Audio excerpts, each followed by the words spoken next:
Good morning, everyone, and welcome to today's ECA Coronavirus Impact webinar. Today, we are asking where next for the UK economy and the construction industry. Our panelists will be discussing their outlook on economic output within the UK and political direction on COVID-19 and the economy, as well as insight into the likely impact this will have on the business community. Our panelists today are Megan Bulford and Rob Driscoll. Megan is Head of Economic Analysis at CBI, the Confederation of British Industry, focusing on fiscal policy and economic analysis to support businesses navigating the policy landscape. Rob is ECA's Director of Legal and Business and an SME business advisor to the Cabinet Office. He's widely known in the industry for his active contribution to dialogue between industry players and government on a range of business-related issues on behalf of the engineering services sector. Now, before I hand over to Megan, just a reminder to our viewers that you can ask a question at any time using the Q&A box on your screen. Our panelists will be answering as many of your questions as possible during the Q&A session at the end of the webinar. And finally, viewers are reminded that a full replay of today's session, as well as replays of the entire ECA webinar series, are available on ECA's YouTube channel at youtube.com/ECA Live. And for more information and guidance and more materials related to business recovery, visit eca.co.uk/business-recovery. We hope you enjoy the session. Over to you, Megan. Great, thanks, Omar, and good morning, everyone. It's really great to be here today at what really is such a critical time, both for businesses and for governments, both in the UK but also around the world. So as Omar explained during this session, I thought it'd be useful to just provide a bit of a wider perspective on how the pandemic is affecting the economy and taking a bit of a look at the government support that's already been offered and where we might think there are some gaps in this and what we think government support might need to look like going forwards. So I just wanted to start with the global picture. Move to the next slide, please. Thank you. As this is very much a global crisis being felt across the world. So we've seen the coronavirus pandemic sweep through Asia, Europe, North America, and now we're seeing it in South America. And the scale of the outbreak and measures to contain it differ from country to country, but most face an unprecedented economic shock. Even Sweden, which decided against whole-scale lockdowns and instead focused on protecting the most vulnerable, faced GDP decrease of around 6% this year, according to estimates by the European Commission. And the scale of the global pandemic can be seen in the World Bank's latest forecast, which predicts a contraction in every single habitable continent across 2020 and an overall reduction in global GDP of around 5% this year. And just to put that into context, the only other time we've seen World Bank data, we've only seen the World Bank data go this far since it was produced in the 60s was actually in 2009, and this was a much slower decline at around 2% compared to the 5% we're expecting to see. So that just kind of sets the scene a bit of what we're really looking at from a global perspective. Now, just to move to the UK specifically. So we've seen some recent data this week that you've probably seen in the media around GDP for Q1. So what's actually happened there is we've seen a revision downwards based on what they estimated in their previous estimate. And actually this decline in output that we've seen in Q1 reflects the largest drop in GDP in one quarter since the 70s. But the end of Q1 really only marks the beginning of the effect of coronavirus, and we're expecting a much more significant impact to come in Q2 when the government introduced its lockdown measures and it's put in place strict social distancing measures.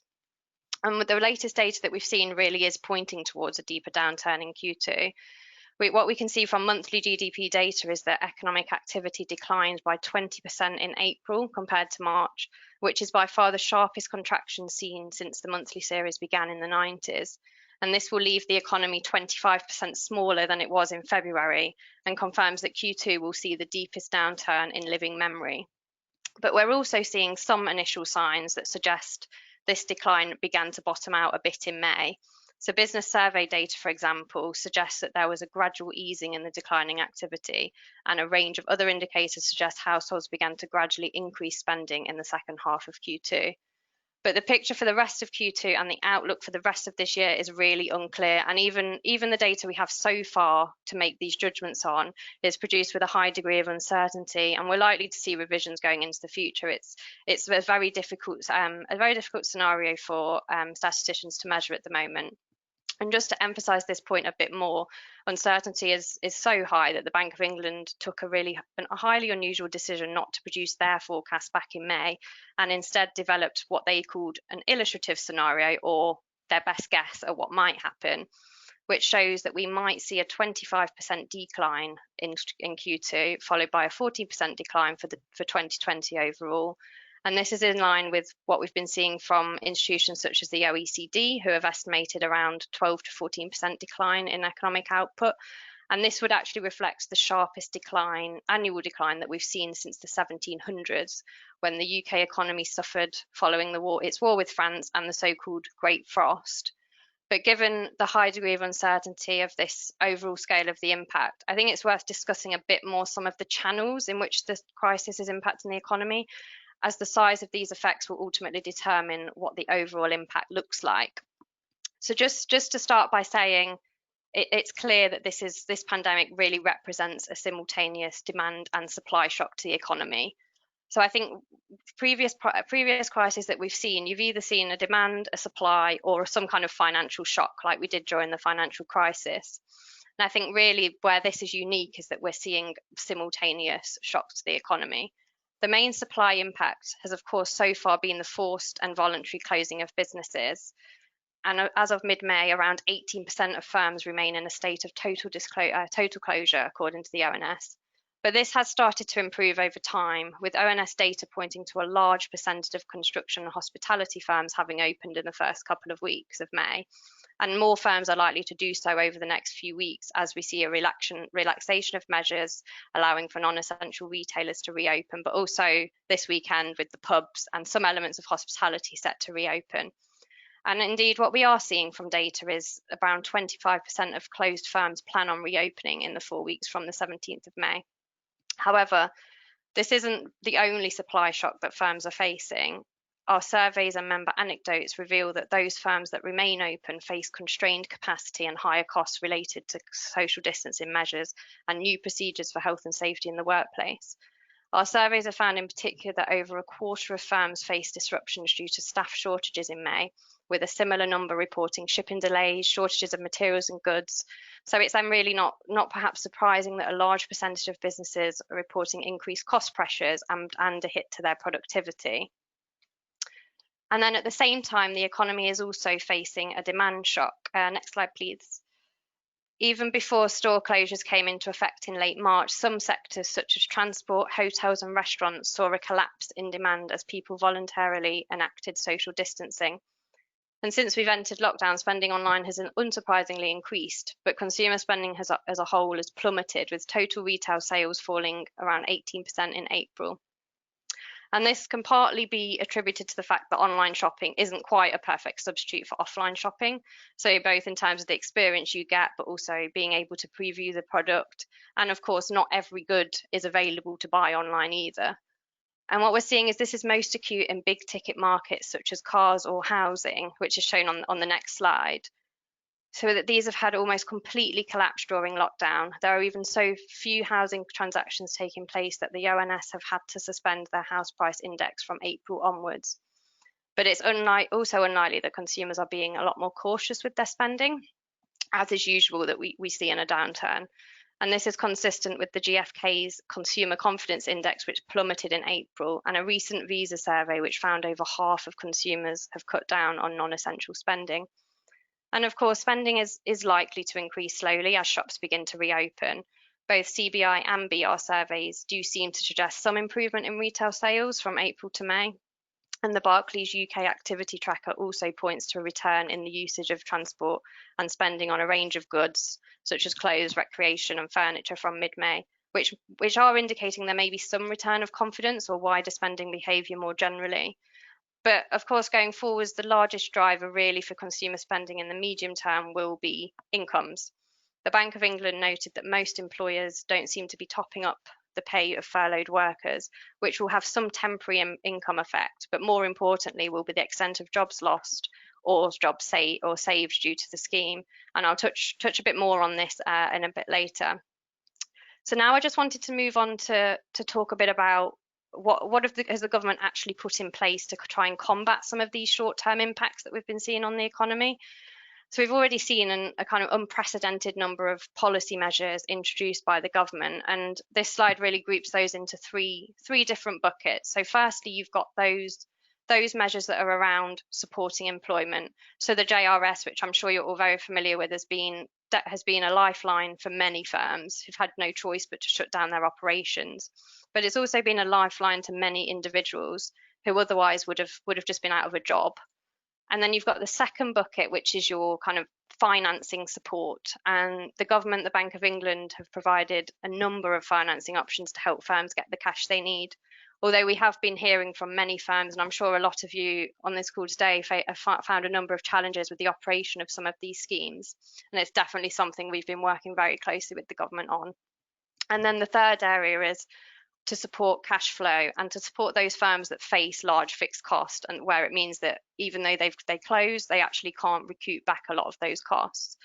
So we've seen things such as tax deferrals introduced, like the VAT deferral, for example, tax holidays being introduced. So the business rates holiday is an example of that, where we've seen a holiday introduced for certain sectors where the government believes have been most hard hit by this crisis. But I guess while these measures have been welcomed, and like I said, the JRS in particular, we've heard from many of our members, it's been a lifeline to those firms to support this short-term impact. Inevitably, policy has been designed at speed. It's been had to, trying to get money out the door so quickly. So inevitably, we have been seeing there's quite a lot of gaps in the level of support offered, and there's been a few firms that have been falling through the cracks. So we've been, as a CBI, we've been working really closely with the government to try and identify who those firms are and what the best form of support might be needed for those firms, where, for example, debt might not be suitable for all firms who just physically cannot take on more debt. And then there's also a question of what more will be needed in the future. As even though the economy is starting to recover, we're starting to see more shops open, there's still a lot to do before we reach a new normal, whatever that new normal might look like. And so government support in the second half of this year is really going to be crucial in determining what the economic recovery looks like, the speed of which the economy can recover, and also what the economy looks like when we do eventually get over the other side and we are in our new normal. So before moving on to thinking about what is the support that might be needed over the next few months, I just thought it's useful to consider the economic and fiscal context that the government will form the government's thinking over the next few months. And I think one of the key questions that the government will be asking itself is, how long will these effects last? And obviously this is very uncertain. It's very difficult to predict. It will largely depend on how quickly and to what extent lockdown measures can be eased, which of course will depend on whether we see future outbreaks or a second wave. And I'm sure, the local lockdown in Leicester is probably quite a harrowing news for some local areas. It will also depend on consumer behaviour and how this is affected by the virus. So even though shops might be open, you might not necessarily see consumers going out and spending money. So I think it's perhaps worth just taking a quick look at what happened in China to see if we can learn any lessons from their experience, given their journey started around 3 months before the UK's journey. And if you were to do that, I think the key message you might find is, don't expect to return to normality anytime soon. Despite having stricter lockdown than most of Europe, which you can see by that right-hand chart, which shows it's a Goldman Sachs index around the effective lockdown. And you can see China was a lot stricter at the beginning. But despite having this, there continues to have many social distancing measures in place, and they've even had to reduce some more along the way. So we saw, for example, a local lockdown being introduced in Beijing. And activity does still remain well below its usual levels, which is shown on the left-hand chart by this FT tracker. And it's also in some other data that we're seeing, there's some upside, but just this upside is just not enough to undo the previous months of very sharp declines.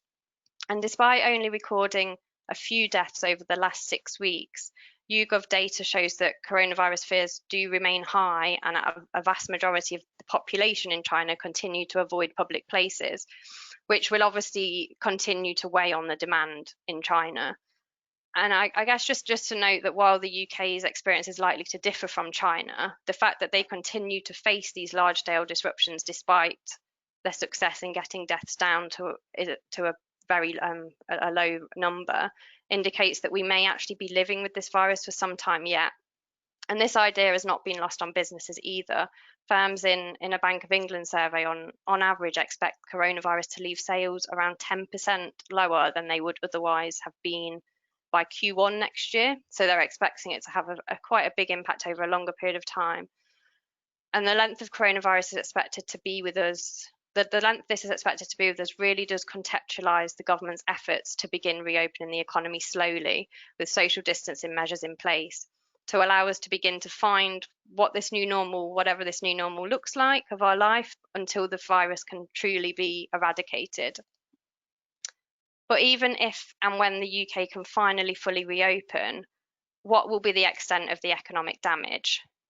So this will largely depend on the number of jobs and businesses that are permanently lost as a result of the crisis, which impacts the potential productive capacity of the economy.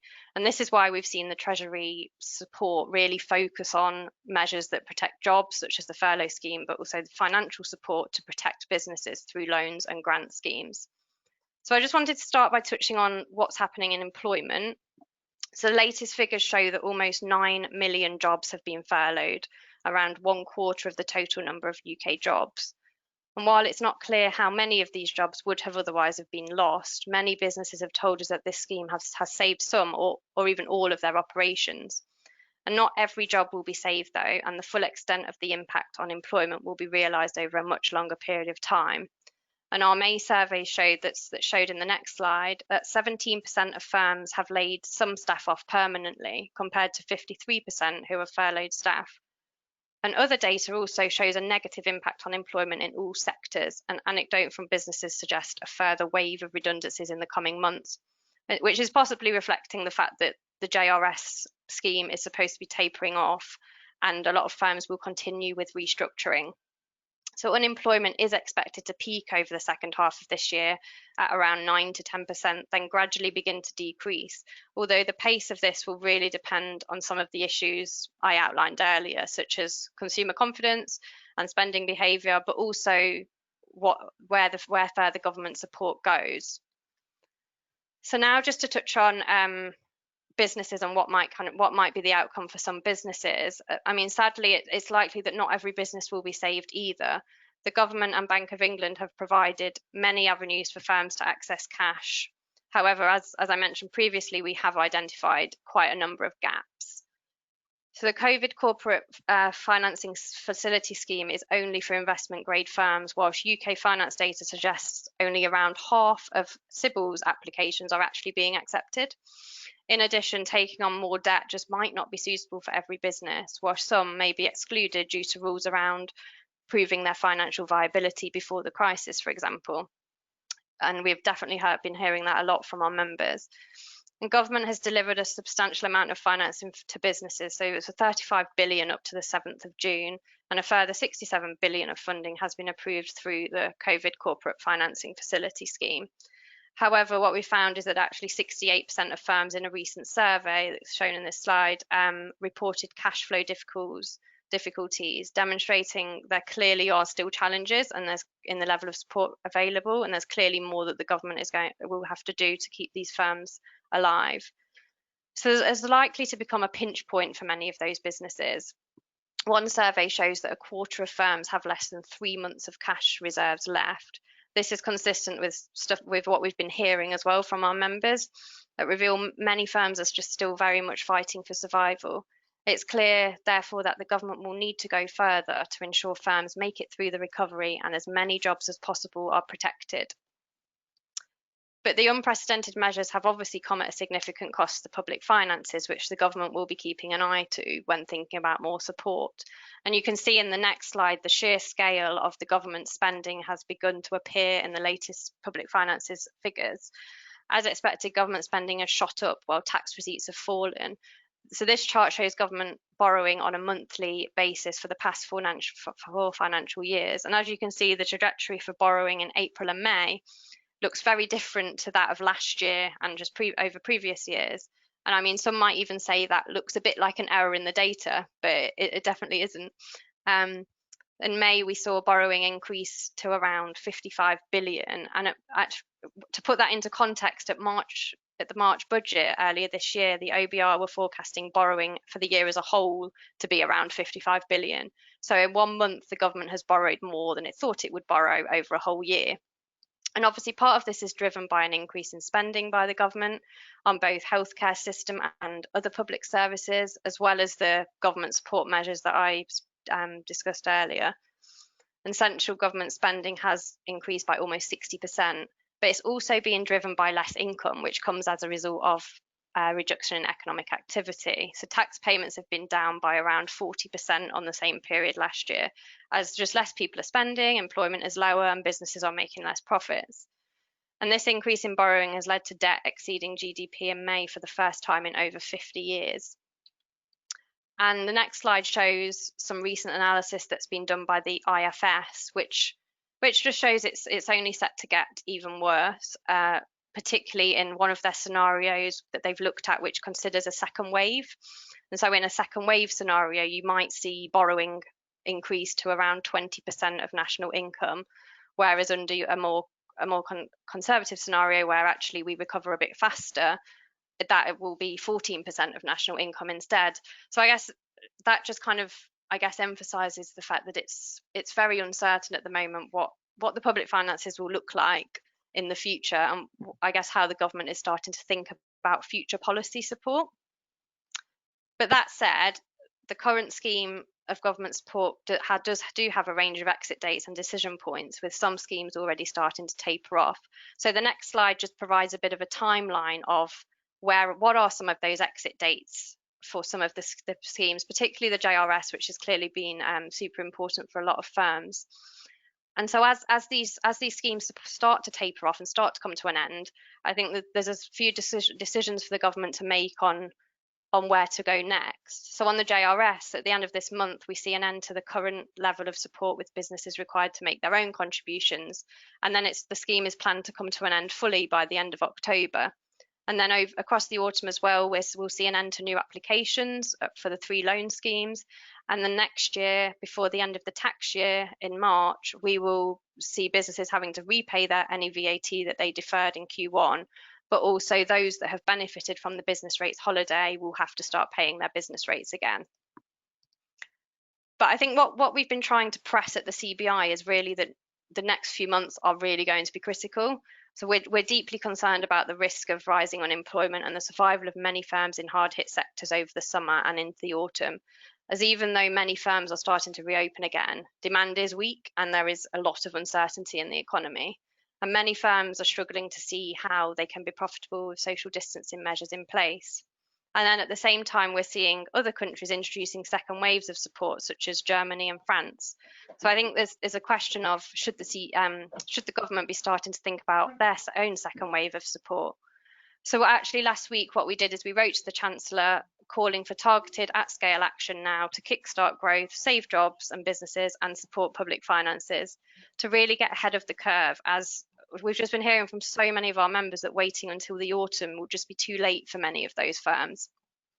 So the main proposals that we set out in the letter are also set out in this slide, and you can group them into 2 buckets. So the first one is those that support cash flow, and then the second is those that might kickstart demand. And it's clear that a package of support will be needed, as different types of business models, different industries, and different sizes of business will be facing different challenges to try and stay afloat. So it won't be a one policy fits all kind of support scheme. So just to pick out a few to protect jobs, I think though it's important that there needs to be a focus on young people and the long-term unemployed. And then in terms of supporting businesses' cash flow, one option is extending the window for new loan applications through the Sybil scheme. But then, as I mentioned previously, just taking on extra debt is not the suitable policy option for some firms, just because they just can't take it on their balance sheets, or because they just don't have the financial history to be approved for loans. And we've been hearing this a lot from our members, particularly smaller businesses who haven't taken on loans before. These firms instead will need direct cash injections through, for example, grants, relief from business rates for those in the supply chain of those most affected sectors, or further support with deferring tax payments so that they have that cash now. And then in terms of kickstarting demand, I guess there's a few things we've looked at is triggering demand in the housing market, as this clearly has an impact on other sectors. Looking to the education sector, because I think the education sector has really been brought to the forefront during this pandemic, how crucial it is not only for educating future workers, but also as an enabler for today's workers. So really more funding for that sector will be needed.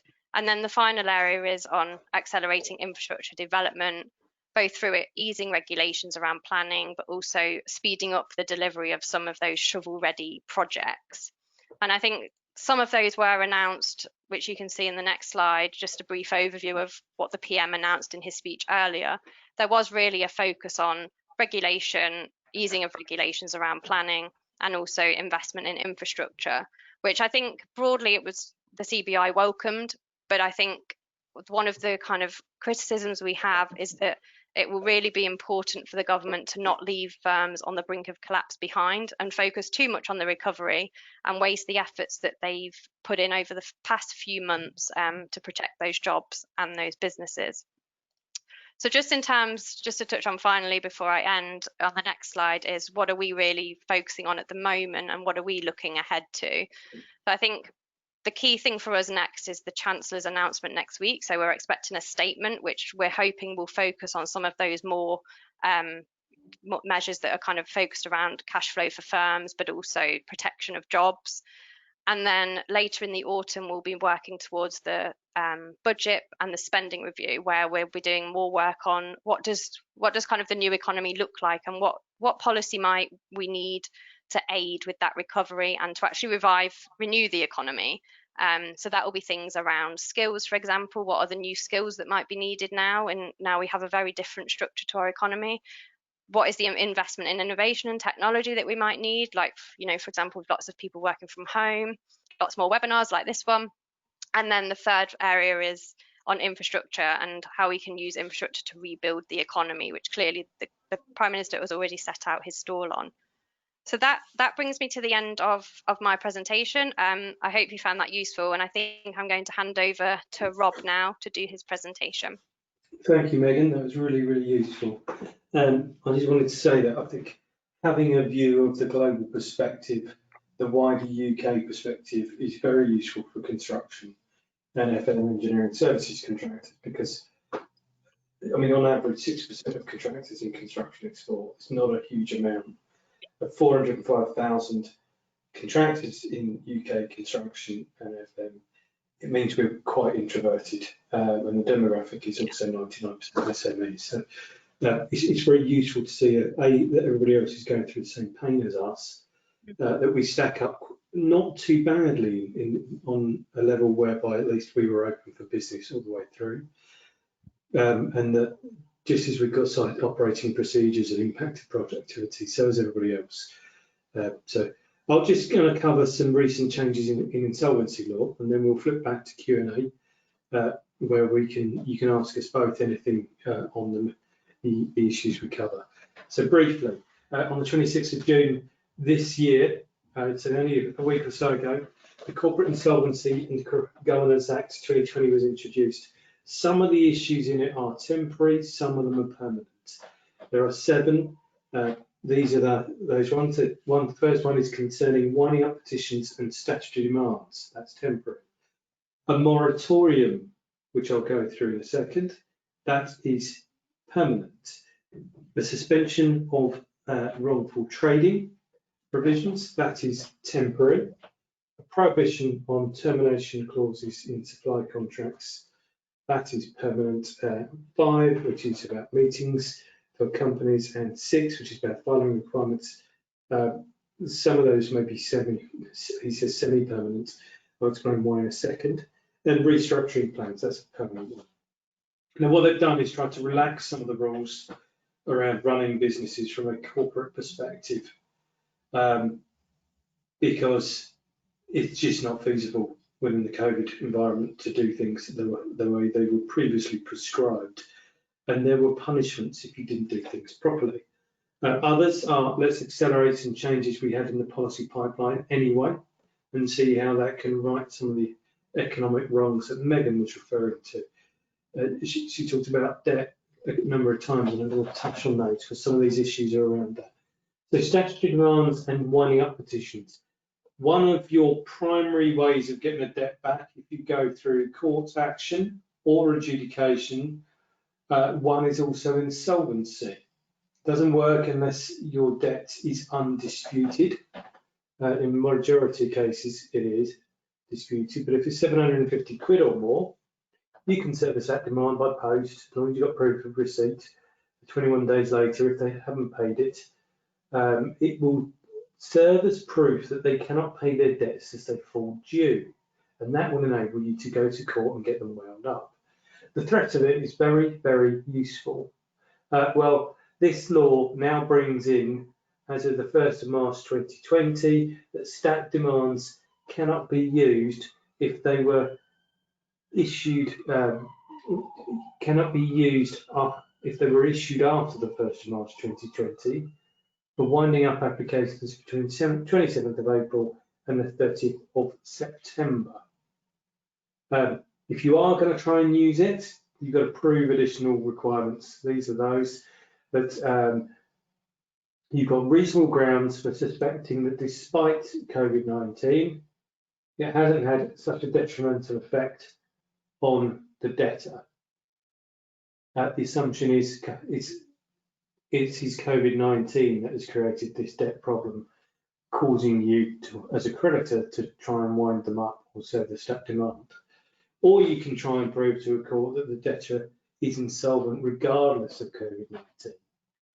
Now, there's a grey area there because you're immediately going to ask me, well, what kind of proof would be involved? New law. So we will need to see how tight the judiciary make that threshold and burden of proof before you can satisfy either of those requirements. So sorry, I can't quite advertise that. One useful thing, if you are a debtor going through this process, is one of the formalities of that process was that winding up petitions once applied for were advertised. And those adverts were, it's done through an electronic system, and you'll find that most of the credit reference agencies pick them up there, and in terms of our industry, material suppliers, and will rapidly shrink down on their credit limits to different parties based on the information they glean from those advertisements. They are no longer being advertised. So at least you won't see a contractor's head pushed under the proverbial water simply because all the material suppliers and others are saying, right, well, there's a petition in the pipeline, not yet granted, where we're just going to cut off their credit and they won't be able to get hold of materials, labour, or anything else. So that's quite good breathing space. It allows debtors to breathe whilst they right the ship from coronavirus and COVID-19. That's the theory behind it.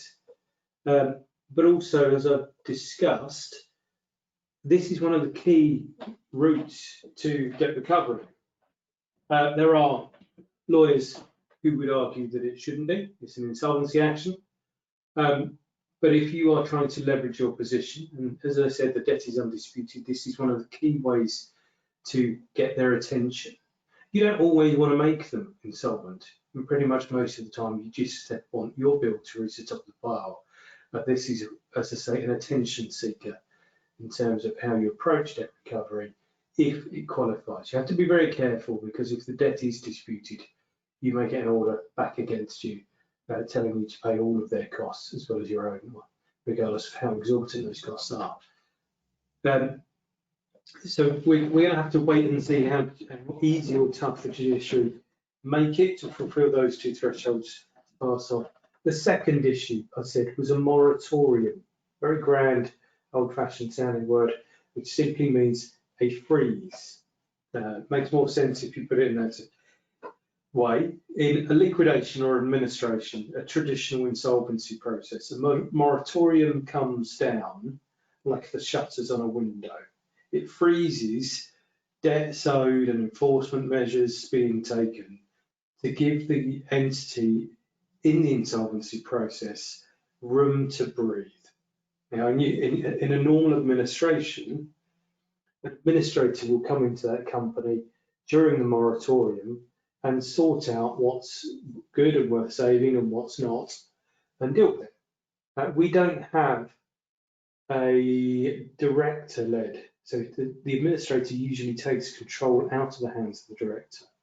This new process allows directors to apply for the moratorium, get it as an assumed yes rather than default to no, freezes all the actions from creditors, allows the directors themselves to continue controlling the company and try and get itself out of trouble. They do report to an insolvency practitioner who monitors their progress. It's a 20-day process, can be extended, but the IP monitor sitting above the process needs to do that, not necessarily the company itself. And there's a threshold for doing so, which is to prove that, but for COVID-19, they wouldn't be in this trouble. And the other interesting thing about this process is that payment of supplies, so that would still be construction works, would be a condition of would be a condition of the moratorium. So if they didn't pay their debts once they'd entered the moratorium, it could collapse. So in one sense, it's bad, because if you're a creditor, you've just been frozen out. But in another sense, if you're midway through, you're going to be nervous about continuing to perform works if you've got no way of enforcement because of this moratorium. But if you are noted specifically by the IP monitor above the directors as having this ongoing interest and them needing your supplies, if they suddenly don't pay you, now that may be don't pay you for works after the moratorium has begun, not necessarily works outstanding at the date of the moratorium, then the moratorium will collapse, which is not in their interest. So there's good bits and bad bits to that. Third bit, suspension of wrongful trading. Now, in my experience, clients get very excited about words like fraud, negligence, wrongful trading. This is temporary. It applies from the 1st of March to the 30th of September. The court will now assume that the director is not responsible for worsening of a company's position during that period. You'd have to prove they were. That's very, very hard. Other penalties do still exist, such as prosecuting somebody for fraud. That's intentional, if you like, scamming of the corporate rules around this area. Negligence preferences, where you pay somebody which you shouldn't have during the period where you were clearly insolvent, and then as a result, insolvency practitioners can sometimes claw back monies owed to that company that shouldn't have been paid. And then the ultimate penalty there is disqualification and criminal sanctions. These cases are incredibly hard to prove and therefore very, very expensive through specialist solicitors and barristers. So before people get too excited, I would tend to say that 9 times out of 10 inquiries where people as unsecured creditors, which is the traditional construction context, feel aggrieved that the company's gone through an insolvency process. There may have only been 4 or 6 pence back in the pound at the end of it, and they think that somebody behind the company walked away scot-free and there was some elements of skullduggery. It's very, very hard to prove. And unless you have a high percentage chance of getting money back as a result of it, what is the commercial point in doing so? Those that say it's the principle of it, you would spend that money, go through that process. If there was a clawback because you could prove that the process right, the monies would simply go back into the insolvency process and they may never appear to you if you're the bottom row of unsecured creditors. That's why it's inevitably hard. I don't think relaxing the rules around wrongful trading would specifically do anything that useful.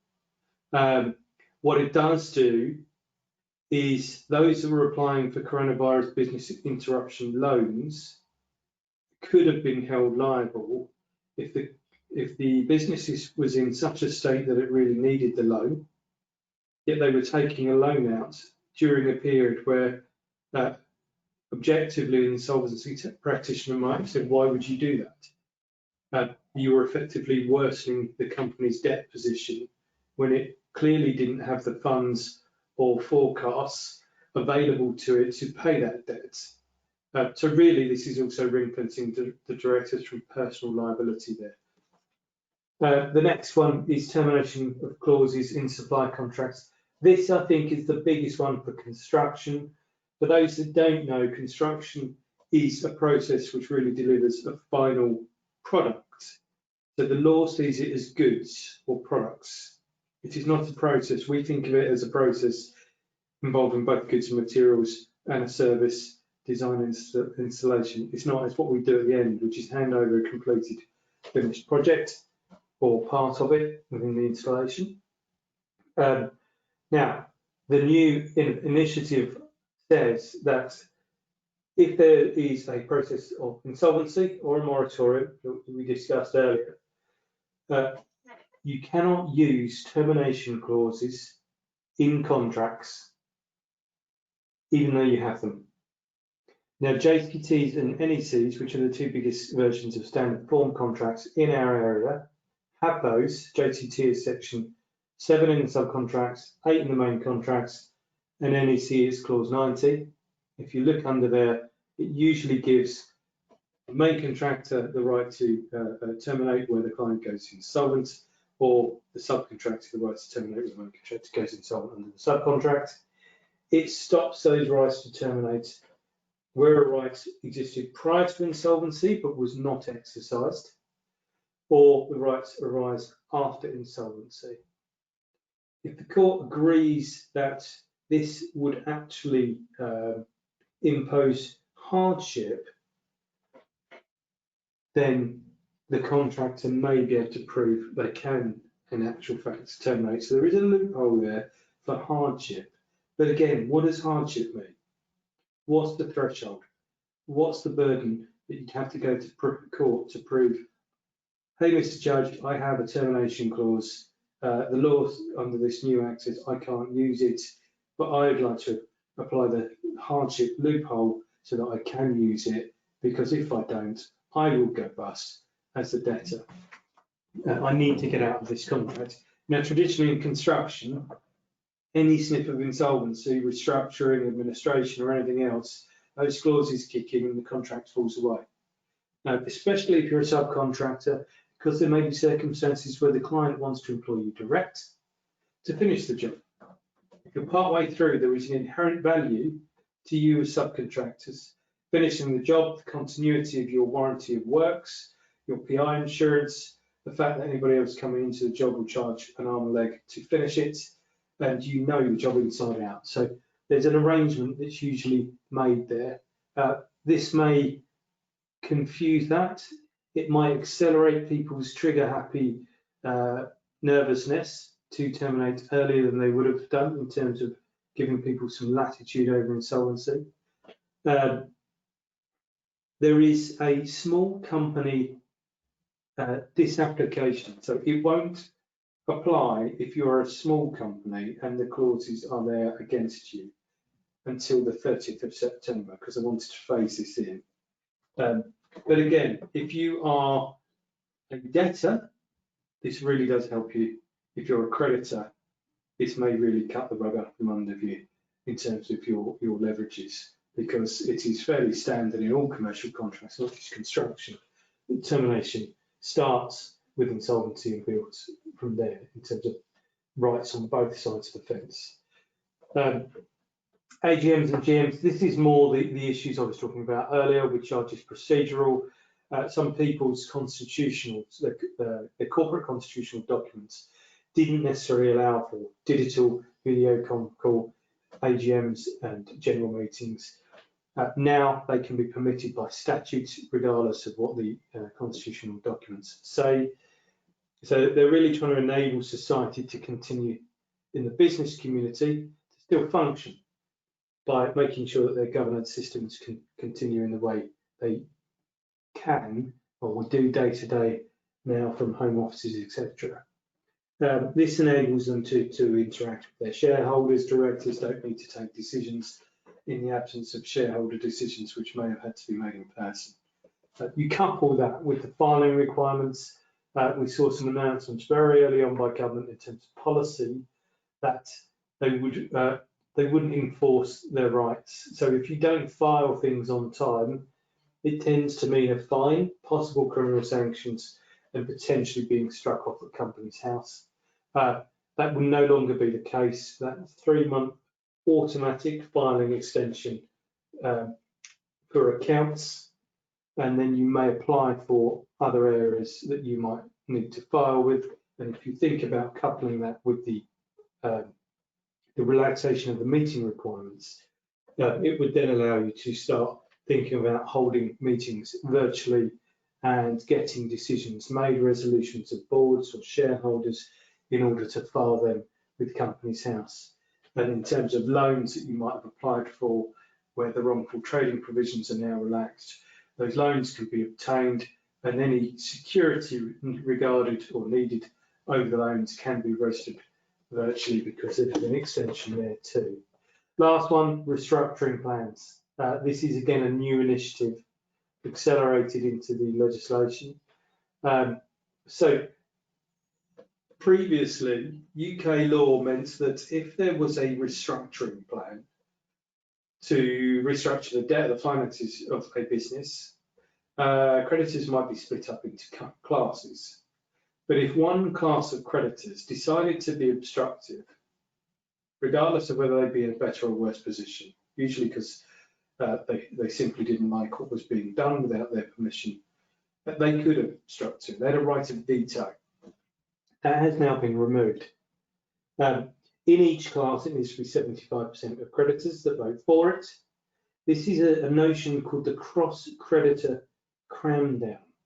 And it simply means that if all the other classes of creditors who are listed in order of priority by the restructuring plan and the court approves this process, if one stands in the way and it can be proven that they would be in no worse position if the plan didn't go ahead than if it did, they cannot stand in the way. And that's really, again, to free up the system and allow people to get on with restructuring in whatever way is deemed necessary for the greater good of that business. So that's a very quick skirt over the insolvency measures. It's an illustration in the context of where Megan took us as to how the policy was created at speed to help the economy, and that legislation has passed through the parliamentary process at huge speed during May and June to take us to a different place. There are some residual worries from my perspective as a solicitor over depending on whether you're in a creditor's seat or a debtor's seat there. But let's move to Q&A and see how we can help you with some of your questions. Thank you, Rob, and thanks also to Megan for your presentations. Insightful look into the near future and not so near future of the UK's construction economy.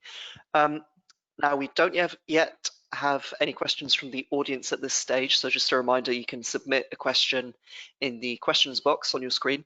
But I understand, Rob, that you may have a couple of questions for Megan, if you'd like to cover those, please.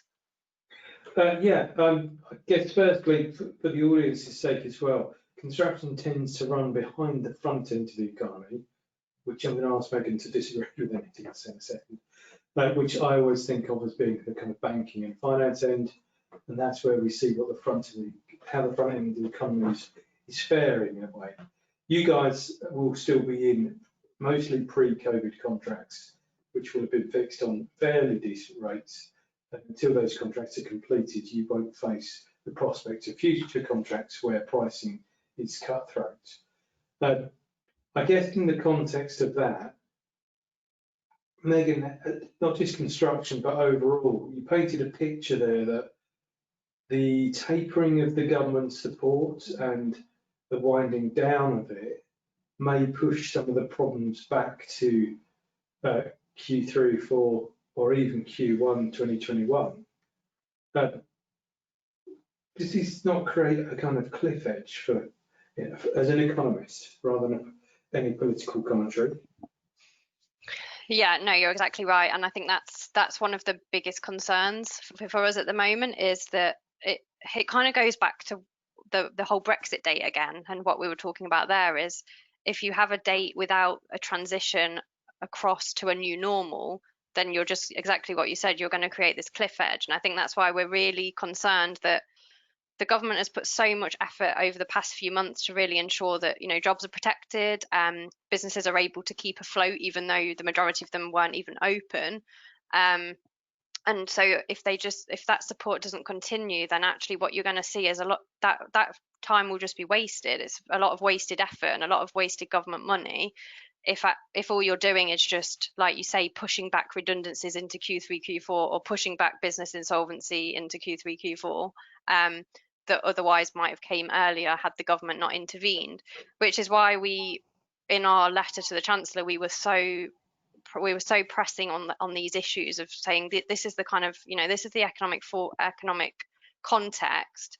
These issues are not going to go away overnight, and actually the next few months is probably, even to some, is probably a lot more critical than the previous 3 months where government support was available, because a lot of businesses are thinking now, they're looking forward thinking, what am I going to do when all of these schemes start to run out? So that's why we are very much pushing for further support from the government.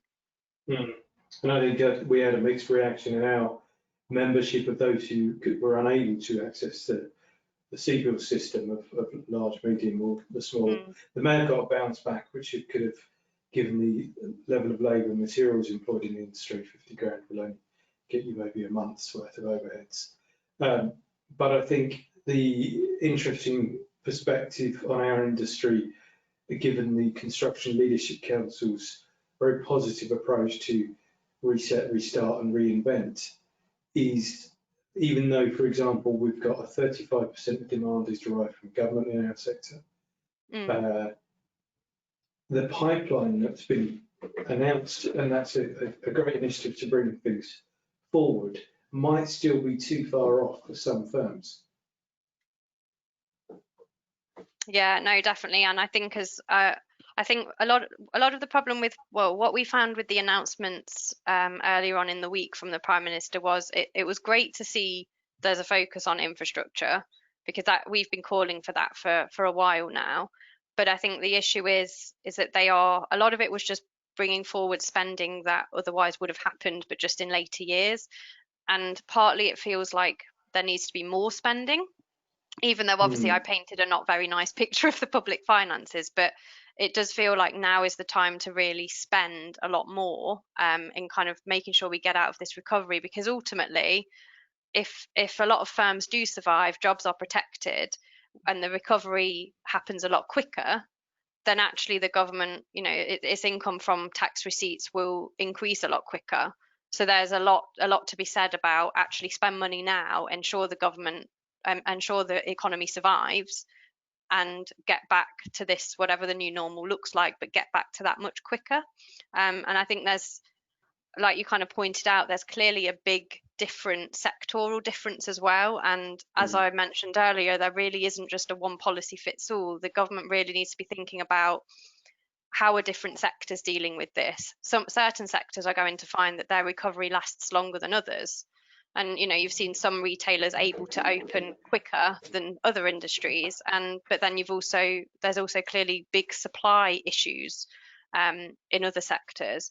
So I think it's definitely a challenge, but it needs to not be a one policy fits all kind of package. It needs to focus on, there's actually a lot of differences in the challenges across the economy, and that's what we've been trying to identify through our membership, is what are those different challenges businesses are facing. And it's worth, just for the members listening, to note that we quite often have conversations with government ourselves where we're depicting you guys as working in both the construction environment and the FA, because if you look at those on a macroeconomic level. I think construction accounts for maybe 90 to 100 billion GDP, whereas the FM is more like, I think it's 140. It's a much bigger size. The value of a built asset, whether it be a home, a tunnel, or a rail, for example, is that 80% of the value is derived from the operational costs.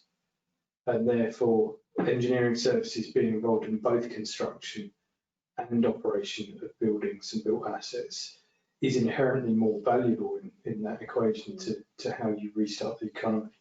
And if you put the both together, I think the figure is about around 540 billion. So we enable retail, hospitals, schools, etc. The reverse to that, obviously, is if you're a contractor who's got the JD Wetherspoon's contract or something, and you've had to wait until now for pubs to reopen, you may have had your business entirely shrink on you overnight, which doesn't. So macroeconomics doesn't necessarily give you much security, but No, at definitely. least we've given you guys a bigger picture look at what's happening around the world, across the UK, and hopefully that's given you a bit of more insight so that you can then business plan your own models around that. Omar? Thanks both. Still no questions from the audience. Hopefully that means you were both so thorough in your presentations that there are none to ask. But just a couple from my end, and I'll put this one to you, Megan. To what extent does CBI believe that the green agenda will form part of the economic recovery? Really interesting question, because that is it's a clear kind of ambition of ours, is that this recovery should be a green one. And I think before the coronavirus crisis, one of our key policy areas that we were focusing on was the kind of energy and climate change and meeting the net zero target. And the fact that a lot more needs to be done to get there. I think there's a couple of issues. One is around actually finding the right skills, because there's a lot of evidence to suggest that there's a big skills gap in green types of jobs. So that there'll be there's a need for those skills, but there's also a big need for kind of more investment from the government end, because, like, for example, there's lots of your more rural economies where you can't reach, you can't have certain infrastructure isn't reaching there, for example. So there's going to be a lot of government intervention needed. And I mean, signs that we've heard so far, like particularly in the the Prime Minister's speech earlier this week, he was focused on, there are a few bits on energy efficiency and focusing on that part, which I know is only one part of the wider picture. But I think we are starting to see signals from the Prime Minister that he does also want to focus on a green recovery. Okay. Can I ask a question? Sorry. Yes, go for it, Rob. You mentioned skills a few times, and you also, we've got this rhetoric coming out of the Prime Minister, which we don't quite know what it looks like yet, around apprenticeships and young people, and the potential in the overview you've just given us about there being a gap. People emerge from education, there are a lack of job opportunities. What do you think the emerging policy or outlook will be for that younger generation? Yeah, so I think skills is definitely an area where, well, even before coronavirus, there was a clear skills gap, particularly in digital skills, and I think that gap has now been emphasised a lot more as a result of the crisis. And a lot of actually the skills gaps that would probably have came in the future, as you know, technology develops, businesses change their business models, etc., have actually been brought forward. And I think that's the same for a lot of things. Like, a lot of firms have had to increase their resilience. They've had to invest more in technology adoption, and a lot of that has been brought forward, which then brings with it the need for those skills. And I do think, I mean, from the CBI, it's a clear kind of area that we have been focusing on. So we did some work last year with McKinsey looking at this, where they did some economic analysis trying to work out what are the skills gaps in the UK and what might that cost, how much would that cost the UK economy if we don't actually address those skills gaps. So we are, over the next few months, we are kind of looking at producing a report based on that evidence and putting some recommendations to the government, because I think what we will see at the autumn budget / spending review in the autumn is a focus on skills, infrastructure, and probably also on climate change. So I think that skills piece is going to be really important. And just on staying on that skills piece, we've got a question from the audience from Jay Palmer, Chief Executive of the JIB. Hi there, Jay. Jay asks, is enough being done to support talent retention and skills? TRS is light on detail. Yeah, no, that's a really good question. I think that will be important going forwards, and I think it's why the JRS is really important, because a lot of those skills and talent that might end up actually as a result, if the JRS comes to an end in October, and actually what we see is redundancies following, November, December time, that would have otherwise have happened earlier in the year, then actually a lot of those skills and that talent that was available is going to just be lost. And so I think one of the things that we're looking at is how can you ensure that redundancies aren't the outcome. Rather, if a job changes and therefore the job becomes redundant, what does the new job look like, and therefore what does the training requirement look like for that new job, and can you kind of put some measures in place that help that person transition from a job that is now redundant because of this crisis, to a job that is probably created as a result of this crisis. So I think there's going to be both challenges and negative outcomes, but also opportunities in terms of new jobs. But I think the government just needs to get that right in trying to match those people up and thinking about what are the new skills that will be required for some of those vacant positions, and how do we ensure that the unemployed or the people that are about to be in a redundant position are able to get the right skills to fit that role. Great, thank you, Megan. We've run slightly over time, but I think it was important that we address those questions. So we will wrap up there for today. Thank you once again to our panelists, Megan Bulford and Rob Driscoll, for their time today and for their presentations. Just a final reminder for our audience that the full replay of this session will be available on our YouTube channel later today. That's at youtube.com/ECA Live. And we've got loads more information and guidance and more materials related to business recovery on ECA's business recovery page. That's eca.co.uk/business-recovery. Which now includes the insolvency guide as well. Yes, that's correct. Yep. It's updated very frequently, so do make sure to check back frequently. And thank you, everyone, and enjoy the rest of your day.